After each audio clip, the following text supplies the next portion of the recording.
क्या हुआ?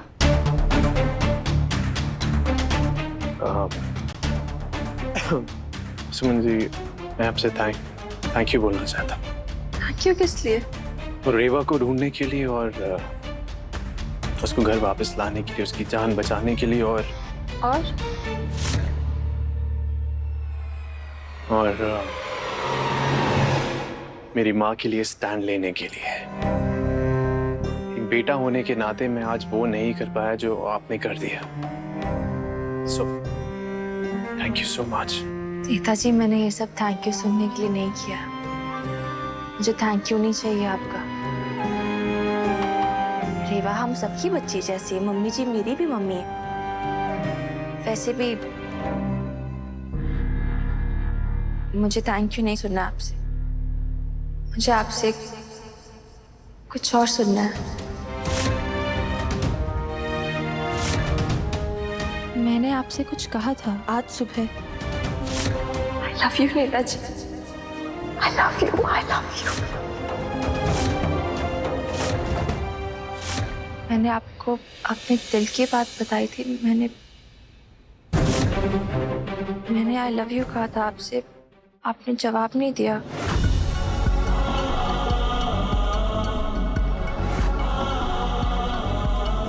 आप अभी भी कुछ नहीं कह रहे नेताजी। आप कोई जवाब ही नहीं दे रहे। मैं अभी आपके जवाब का इंतजार कर रही हूँ नेताजी। क्या हुआ नेताजी? आप बोलिए ना, कुछ तो जवाब दीजिए। कोई प्रॉब्लम है क्या? नहीं मतलब, जब से मैंने आपको अपने दिल की बात बताई, आप ऐसे कुछ बदले बदले से लग रहे हैं। हाँ, क्योंकि जब मैंने आपको लव यू कहा आपने कुछ कहा नहीं। I love you Netaji. जब मैंने आपको गले लगाया तब आपने मुझे अच्छे से हग भी नहीं किया। आपने हमारे परिवार को अपना परिवार कहा, सबके सामने मुझ पे चिल्लाए। सुमन जी, हर चीज में बहस करना जरूरी है क्या? रेवा के लिए मेरी फैमिली है, ख्याल रख सकते हैं, ढूंढ लेंगे उसको। मुझे लगा सिचुएशन वैसी, लेकिन आप अभी भी ऊपर से फिर जब गजेंद्र अंकल ने बोला आप 6 महीने में मुझे छोड़ देंगे, आपने तभी कुछ नहीं कहा। तू देगा इसकी गारंटी जो खुद 6 महीने में इसे छोड़ने वाला है? आपने टोका भी नहीं उनको।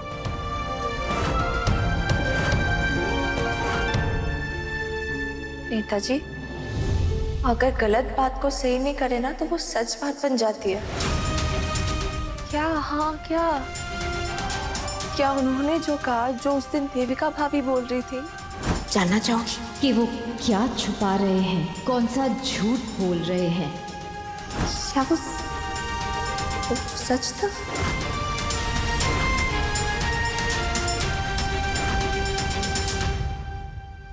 नहीं, वो ऐसी ऐसी ऐसी कोई बात नहीं है। नेताजी, ऐसे कोई बात तो होती है नहीं। जिस रिश्ते को मैं मजबूत बनाना चाहती हूँ, क्या वो रिश्ता मजबूरी है आपके लिए? जिस रिश्ते में मैं अपनी हर खुशी पा लेती हूँ, आप खुश नहीं है क्या उस रिश्ते में? आप मुझसे प्यार नहीं करते क्या? बोलिए और सच बताइए। जो भी आपके दिल में चल रहा, दिमाग में चल रहा, आप मुझे बताइए। ऐसे चुप मत रहिए प्लीज, कुछ तो कहिए।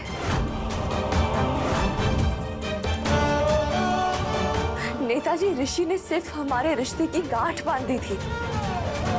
उसे निभाना, उसे आगे बढ़ाना हमारी जिम्मेदारी है।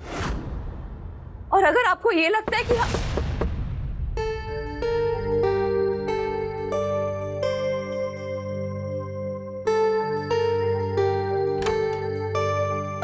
भाभी, आपसे मिलने कोई आया है?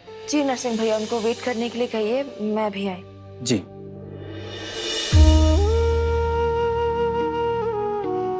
नेताजी, कोई भी रिश्ता ना एक तरफा नहीं हो सकता। मैं आपसे प्यार करती हूँ और आपके प्यार का इंतजार है मुझे। अभी नीचे चलते हैं, परिवार के लिए कुछ इम्पोर्टेंट है, पर मैं आपके जवाब का इंतजार करूंगी।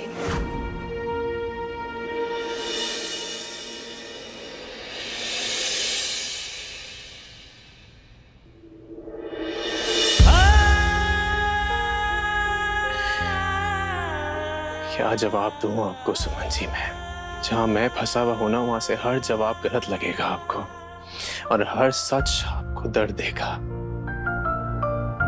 और मैं जानता हूं कि झूठ आप सुनना नहीं चाहती। मैं आपको हर्ट नहीं करना चाहता सुमन जी, दर्द नहीं देना चाहता आपको। मुझे समझ में नहीं आ रहा करूं तो क्या करूं।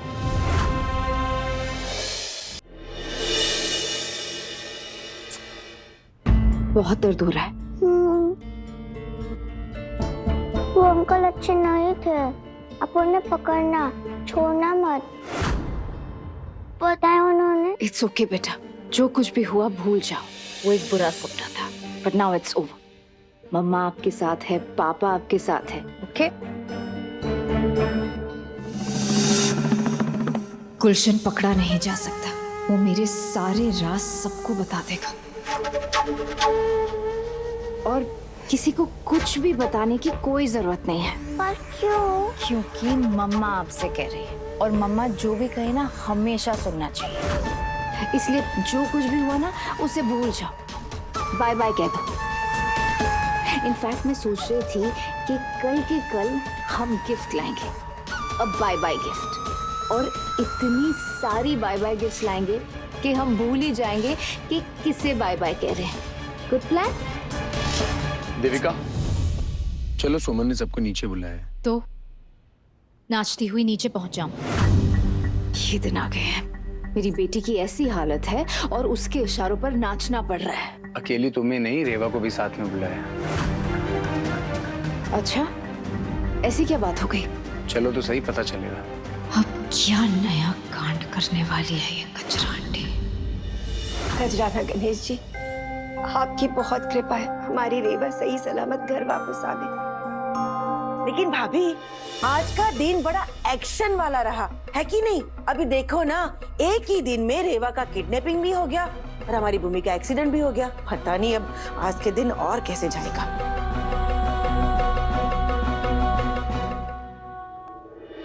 ये सब क्या हो रहा है, कुछ समझ में नहीं आ रहा। पहले मुन्ना भैया का एक्सीडेंट, उनके सर पे गमला गिरना, जब आज मैं दी को सच बताने जा रही थी ऋषि भैया की मौत के बारे में, तो मेरा एक्सीडेंट, फिर रेवा का वहां से किडनैप होना, फिर रेवा का जूता हमारे चौल में मिलना। ये तो रेवा का शो है। सारा इल्जाम गुलशन पे जाना, और फिर गुलशन का बेकसूर प्रूव होना, फिर रेवा का ठीक ठाक घर मिल जाना। इतने सारे कोइंसिडेंस तो नहीं हो सकते। मुझे पता नहीं ऐसा क्यों लग रहा है कि इन सब बातों का ऋषि भैया की मौत से कुछ तो कनेक्शन है। कैसे प्रूफ करूं? कोई पुख्ता सबूत मिले जो इन सब बातों पे जोर दे तो सारे राज खुल जाएंगे।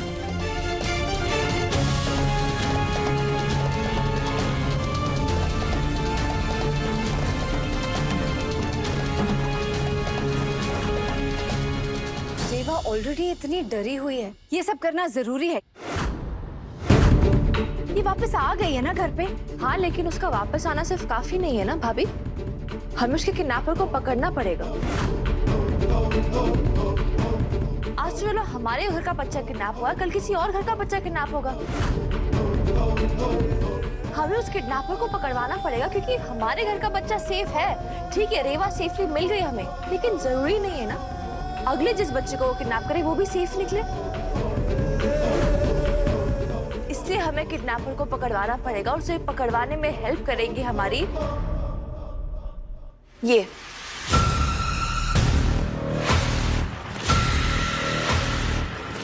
ये मिस्टर प्रकाश शर्मा है, इंदौर के सबसे बेस्ट स्केच आर्टिस्ट। तो रेवा को सिर्फ इनको किडनैपर का हुलिया बताना है और वो उस किडनैपर का स्केच बना देगा। वाह, क्या आइडिया सुमन जी। अच्छा आइडिया।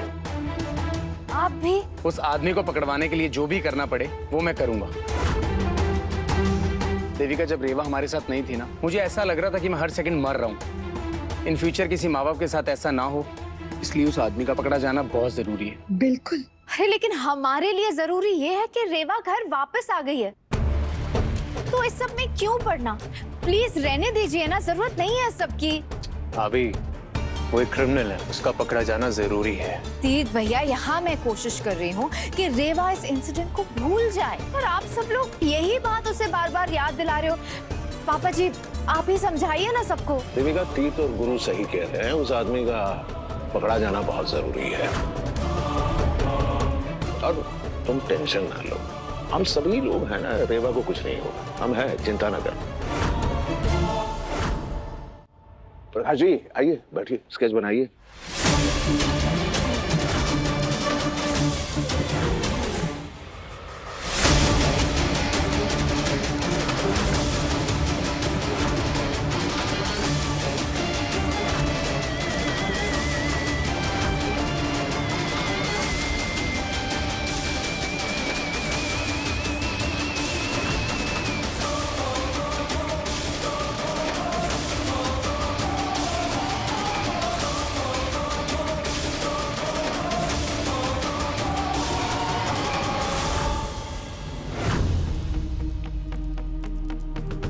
मैं क्या कहती हूँ भाभी, वो जो डायन है ना देविका, वो हमारी सुम्मी को परेशान करने में कोई कसर नहीं छोड़ेगी। ऊपर से ये सुम्मी के ससुराल वाले पता नहीं आंखों पे पट्टी बांध कर बैठे हैं, उन्हें ये डायन की कोई करतूत दिखाई नहीं दे रही। दिखेगी, जरूर दिखेगी। जिस दिन सुमी अपने प्यार से सबका दिल जीत लेगी ना, उस दिन देविका की सच्चाई भी सबको दिख जाएगी। लेकिन मुझे कुछ दिखाई दे रहा है।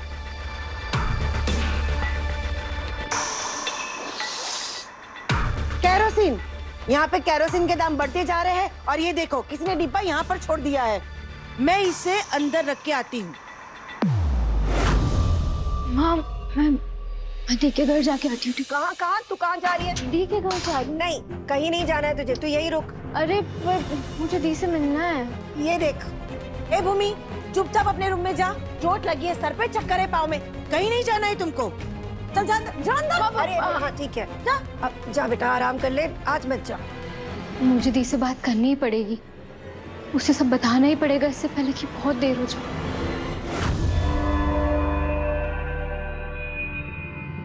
भाभी, क्या हुआ?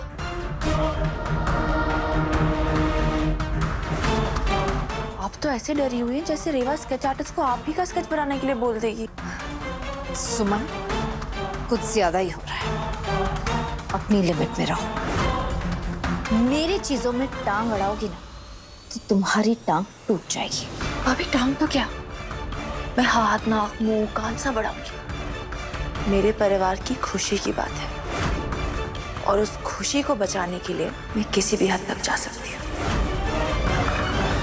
और रही बात इस चीज की देविका भाभी, ये हमारे बीच की कोई लड़ाई नहीं है, ये रेवा की बात है। अब हमारे बीच में रेवा को क्यों ला रही है? मैं रेवा को बीच में ला रही हूँ मैडम, मैं वही कर रही हूँ जो मेरी बेटी के लिए बेस्ट है। आपकी बेटी के लिए बेस्ट ये होगा कि उसे पता चल जाए उसका किडनैपर पकड़ा गया है।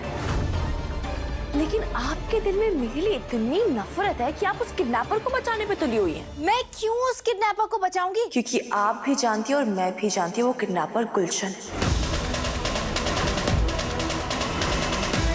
पर सोचने की बात यह है कि आप उस गुलशन को क्यों बचा रही हैं? उसके पास आपका ऐसा कौन सा राज है कि आप उसे बचाने पर मजबूर हैं?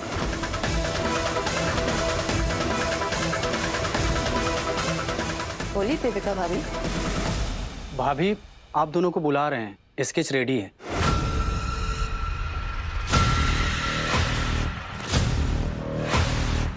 चलिए देखते हैं, अब सब पता चल जाएगा।